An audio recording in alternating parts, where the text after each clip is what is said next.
Hello and welcome to Human Smuggling and Human Trafficking in Africa, Rethinking Responses. I am Otilia Anna Maunganidze. In the next half hour, we'll take stock of how the COVID-19 pandemic has temporarily slowed down the movement of people, both across the continent and beyond its borders, and look at how governments may be able to use this moment to rethink approaches. We'll hear from policymakers, practitioners, researchers, and people at the sharp end of both human smuggling and trafficking. We'll also explore how Africa's role at the forefront of mobile money has enabled growth in these markets, but also offers a way forward. And of course, would love you to be part of this conversation on social media using the hashtag UNTalk20. First, let's take a look at how both issues play out in Africa.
Crucial to dealing with these problems will be the coordinated response from governments, not just in Africa, but beyond.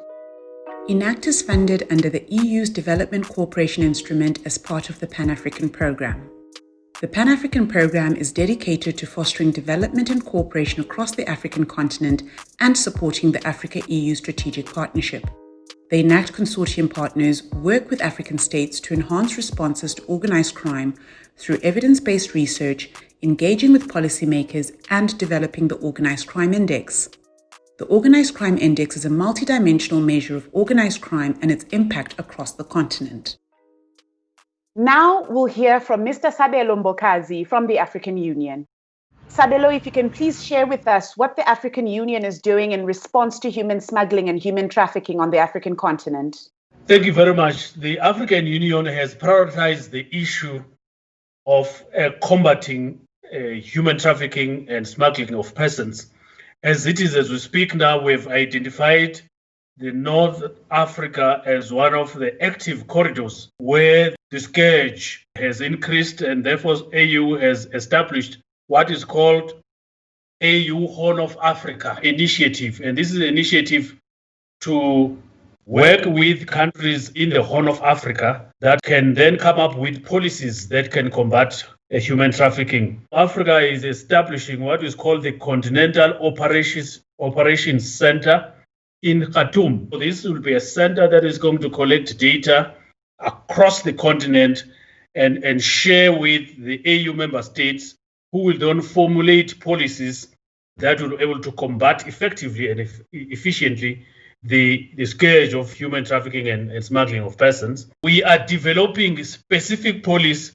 These policies will be ready by the end of this year and will be validated in 2021. AU has adopted a 10-year plan, which includes child labor, human trafficking, and modern slavery. So these policies is the frameworks that we've put in place as the African Union to focus specifically on human trafficking. But the last one, what is called under the framework that is called continent to continent, is AU-EU dialogue continent, where one of the pillars of this continent is to focus on information and intelligence sharing. Thank you very much, Sabelo. Highlighting what the African Union is doing, in particular having the right frameworks in place for member states to be able to respond effectively to human smuggling and trafficking. Let's take a closer look at the role of smugglers, often demonized by the media, but frequently perceived very differently by their local communities. The Nigerian man we're about to hear from was arrested in Libya in 2016 due to his role in smuggling. He was interviewed in the Tariq al-Sika detention center in Tripoli, Libya. A lot of people involved in the business. It's just like the only opportunity you have in this country now to get money. Everybody knows it's because of the poverty. Poverty. What do they dream of? For a better life. Even when you say 20,000 people die now, those that make up their mind to go, they even now they will still go. Do you regret that you got into this business? I regret in a way what is happening to me today. That is just it. On the other hand, I feel proud because I help a lot of my people. They are my people. Most of them know my house, they know my family, so anything cannot happen to them. I'm delighted now to be joined by Lucia Bird from the Global Initiative Against Transnational Organized Crime. Lucia is the author of Human Smuggling in Africa, the Creation of a New Criminalized Economy. Lucia, as we've just heard, for the smuggler, his business was a way of life, and for many, migration is for survival. So can you tell us a little bit about how the smuggling business is perceived and operates in Africa? Well, Talia, it's hard to generalize, but in many regions, smuggling is simply seen as a service, and one which many rely on to move, either to find employment or flee conflict. And as we're about to see, criminal justice responses have reshaped the scale and scope of smuggling operations on the continent.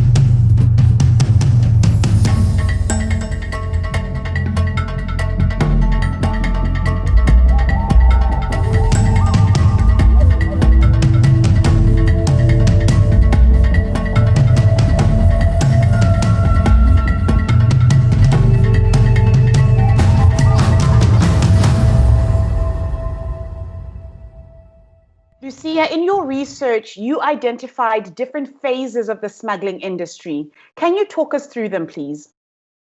Of course. So in phase one, this is where the smuggling industry is operating primarily as a resilience mechanism and is characterized by low risk and low profits, which are reinvested in the community. However, the criminalization of smuggling and sustained enforcement action means that the industry moves into phase two, where operating risk for the smuggler increases.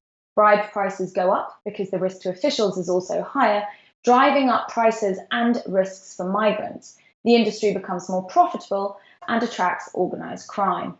If enforcement is further sustained, we shift into phase three, which keeps the risk and the prices high. If the demand is inelastic, for example, in the context of refugees, the market remains static, highly criminalized, drawing large profits. But if demand is elastic, it will drop, as will overall revenues.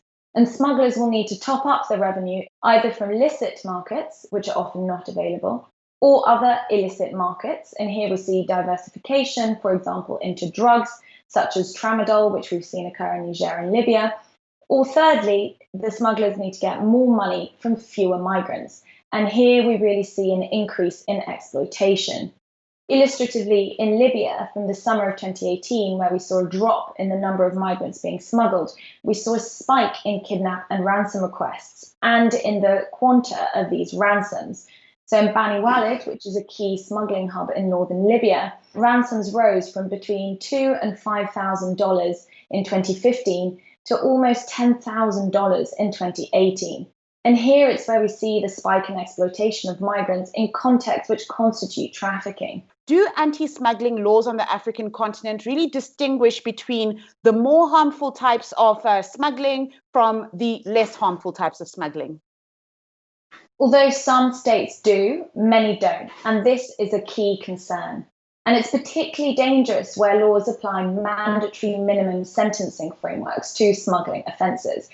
Over 70% of countries in Africa which criminalise smuggling do this, with a mandatory minimum sentence ranging from between 1 and 15 years.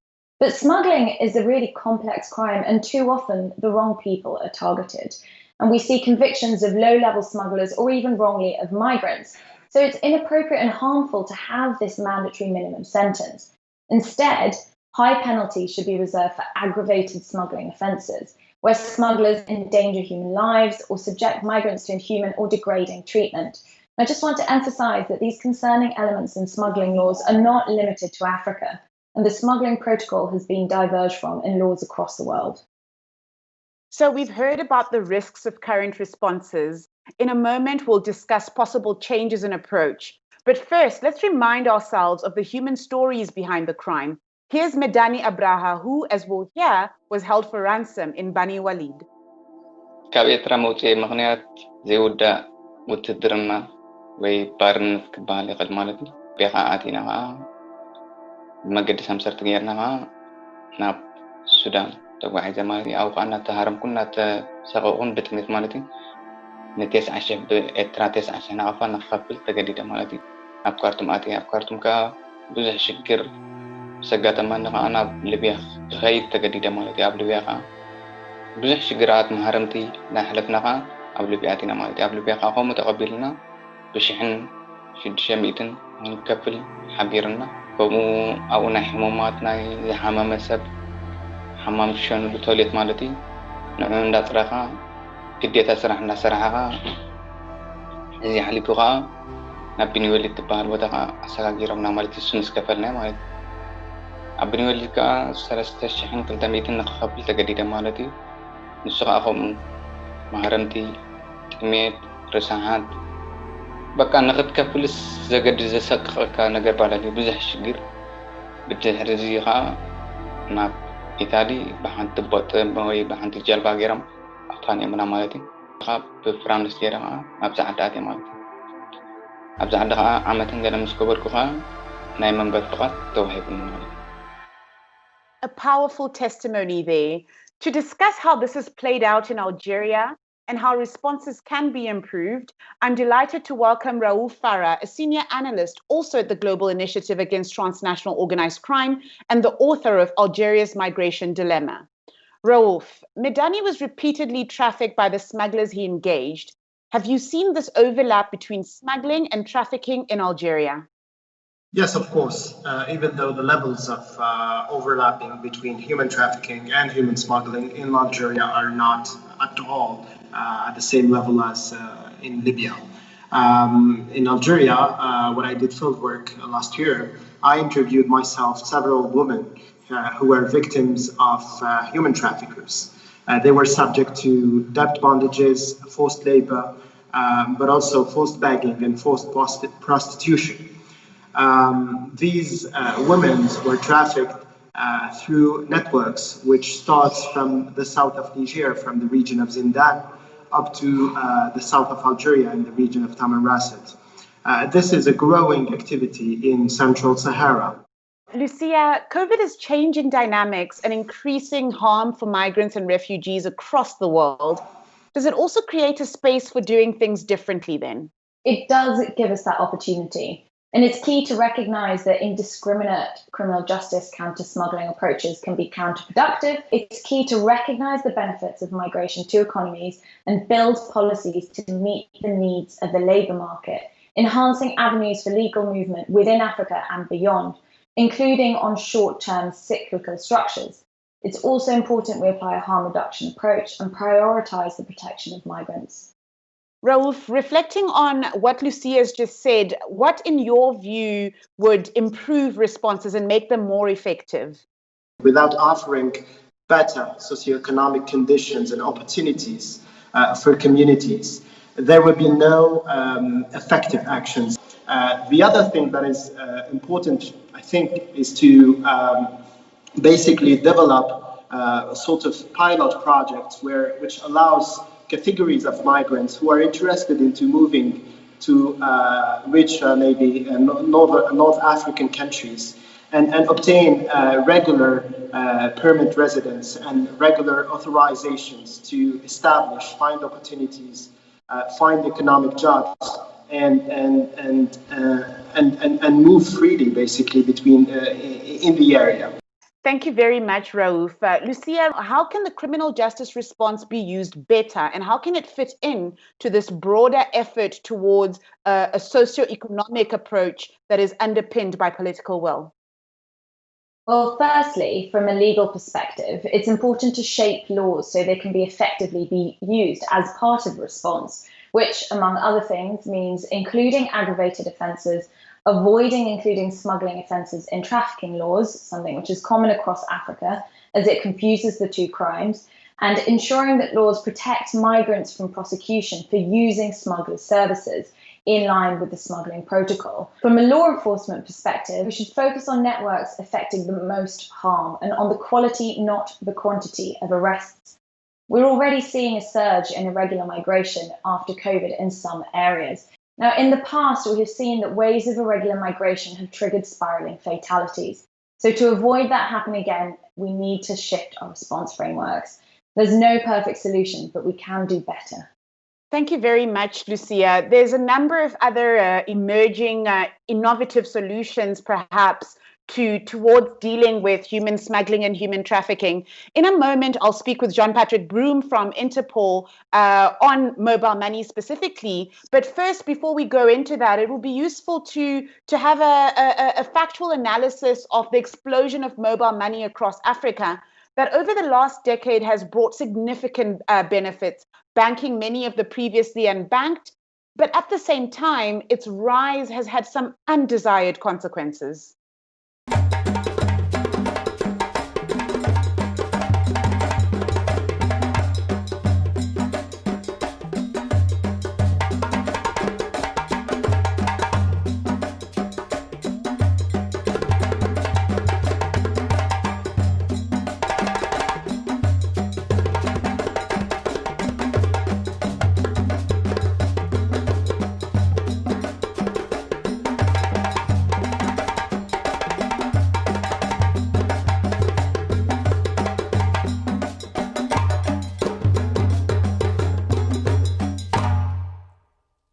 I'm very pleased to welcome Jean-Patrick Broom from Interpol, whose work on mobile money, most recently mobile money and organized crime in Africa, has put him on the forefront of dealing with organized crime networks. For security reasons, we're not able to show his face. Jean-Patrick, welcome to the program. JP, how have mobile money services developed in Africa? Well, I tell you, mobile money services developed in Africa in 2007. With the launch of M-Pesa by Safaricom and Vodafone. This was largely supported by mechanisms under the authority of the United Kingdom. Today, we see a situation where 153 mobile money service operators are active across 45 African countries, with more than 350 million accounts active. The transactions total approximately $301 billion US. When considering why these are so popular, there's two primary reasons. Firstly, the access, as mentioned, to financial facilities for previous unbanked individuals within society. And secondly, the development of mobile money services within Africa has run parallel to the increase in development of access to mobile phones and associated facilities across the continent. And how have organized crime groups been able to use mobile money in their operations? Firstly, it's important to say here that organized crime is embedded within society. The socio-economic benefits of mobile money services also offer intrinsic benefits to organised crime, and it does this through three ways. Firstly, there is access to new markets. As mobile money services become more interoperable across the African continent, organised crime groups are encouraged to effectively go international. And they do this by engaging with illicit markets in other countries and other regions that were previously out of their reach. These might be drugs, wildlife commodities, or access to migrant source countries for purposes of human trafficking and people smuggling. Secondly, it's important for us to consider cash. Cash is the lifeblood of organised crime. Mobile money services offer significant opportunities to launder illicit money away from its source. And then finally, we have to consider the role of anonymity in criminal activity. Mobile money services offer this to organised criminals. The variations across Africa in national ID systems and mobile money services regulation offer opportunities to organised criminals to avoid detection by law enforcement.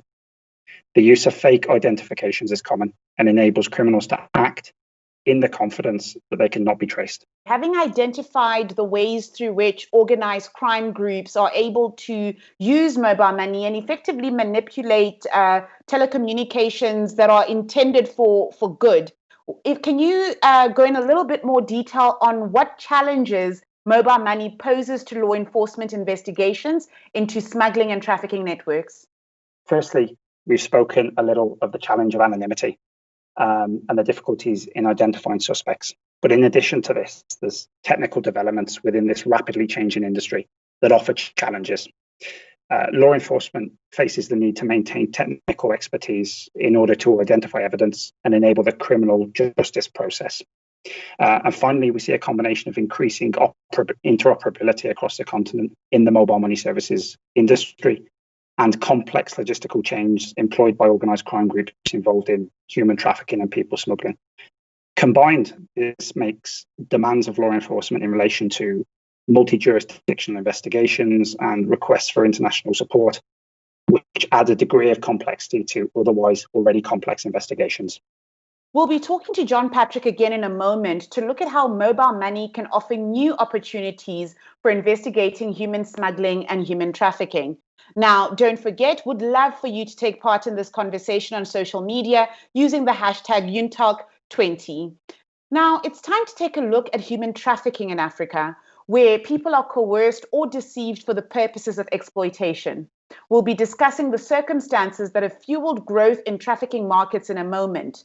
But first, a reminder of the human stories that lie behind the statistics. Here's Lucia Nekesa. Nimefanya katika nchi za Kiarabu 3, nimefanya Saudia, nimefanya Bahrain, nimefanya Iraq. Iraq nayo ilikuwa ni mbaya zaidi. Maana huko ndio kulikuwa na mateso kabisa. Wewe ndio car wash, wewe ndio gardener, wewe ndio cleaner, wewe ndio piga pasi pale ndani, kazi zote wewe wafanya. Sasa nikawa kazi ziko nyingi, ukimwambia bosi kazi ziko nyingi, yeye asemi kitu ya kuchukua kupeleka ofisini. Nikipeleka ofisini nilipigwa, nikafungiwa chooni siku 3. Hiyo siku 3 ambayo nafungiwa chooni, natafutiwa customer mwingine. Naenda hivyo, nikapigwa mpaka nikaanza kubleed kwa ndani. Kaendelea hivyo mateso mpaka ndio mzee wangu akaamua akatafuta hii kampuni nini shirika la Haki Afrika. Hivi sasa niko Kenya, nafurahia niko kwetu Kenya. Nashukuru Mungu na Allah alionileta, na washukuru. Lucia's story is extremely harrowing. I'm now joined by Mohammed Daga, a researcher at the Institute for Security Studies and a leading authority on human trafficking. He has recently published research on the new slavery, Kenyan workers in the Middle East. Mohammed, is Lucia's story typical of the experiences of individuals trafficked to the Gulf states from East Africa? Yes, Otilia. Sadly, this is the reality of most individuals trafficked to the Gulf states. The experiences of trafficked victims has been that of exploitation in the workplace being rife and sexual violations as commonplace. Employment agencies in the host countries substitute new contracts for those signed before workers left their home countries. Most victims said their employers constantly reminded them that they had bought them for a particular amount and they would have to refund the employer before being released from their contracts. Employers said they had paid the employment agency as much as $3,500 United States dollars in recruiting costs and were unconcerned about the fate of the workers. Let's dig a little bit into the numbers a bit more. And here's some key information about trafficking from Africa to the Middle East and how the issue has affected Kenya in particular.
Mohammed, why is labor trafficking to the Middle East from East Africa on the increase?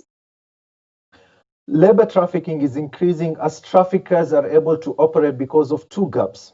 One is the legal protection and operation hindsight.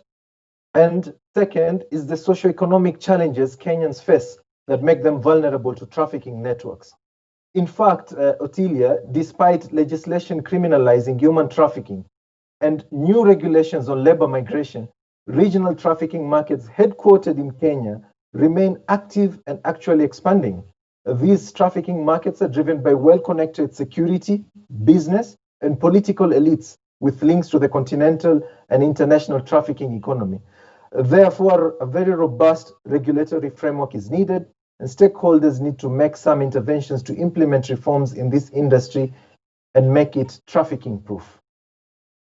And has COVID-19 had any impact on labor trafficking to the Middle East, and in particular on migrants that are already in the Middle East?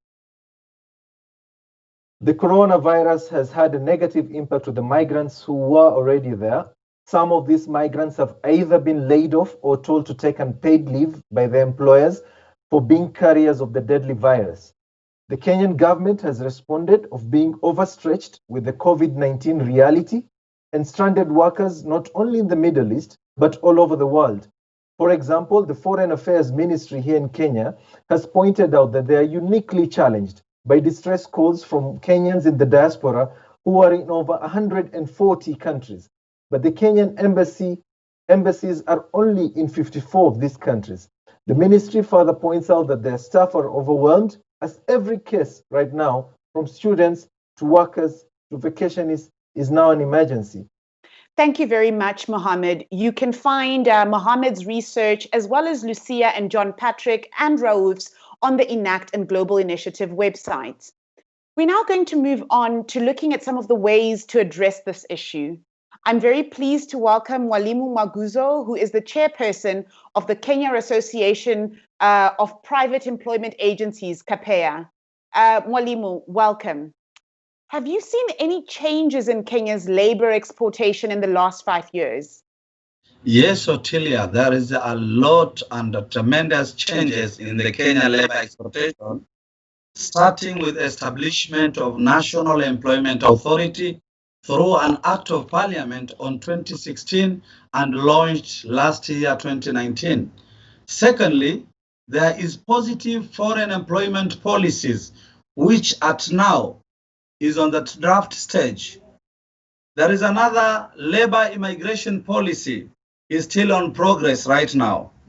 There is diaspora policies. It is on the draft stage currently. All these policies are initiated by the Kenyan government, starting from registration of private employment agencies, who are the key players of the exercise. On the registration, the government of Kenya, through NEA, which is National Employment Authority, has established an interministerial vetting committee which ensures that only qualified agencies are accredited. Mohammed, having heard what's been said by Mwalimu now, what do you think needs to change to protect Kenyans traveling abroad? The Kenyan government has to put in place some of these policies that are at the drafting stage. Key of them is having in place the foreign employment policy that will set legal recourse and oversee the entire migration process of Kenyans. Second, we need to negotiate and have in place protective bilateral agreements with key Middle East countries where Kenyans actually are. Third, we also need to see this issue and address it as an issue of human trafficking crime. Thank you very much, Mohammed and Mwalimu, for capturing essentially the challenges with trafficking in persons, but also the need then to have the right kinds of frameworks, especially as it relates to labor migration, to be able to prevent and counter this. Now, let's return to the broader theme of how mobile money could also be part of the response to human smuggling and human trafficking. Joining us again for that is John Patrick Broom from Interpol. JP, what steps can be taken to clamp down on organized crime networks using mobile money? Well, I tell you, fundamentally here, we see a need to develop links between the mobile money services industry and law enforcement.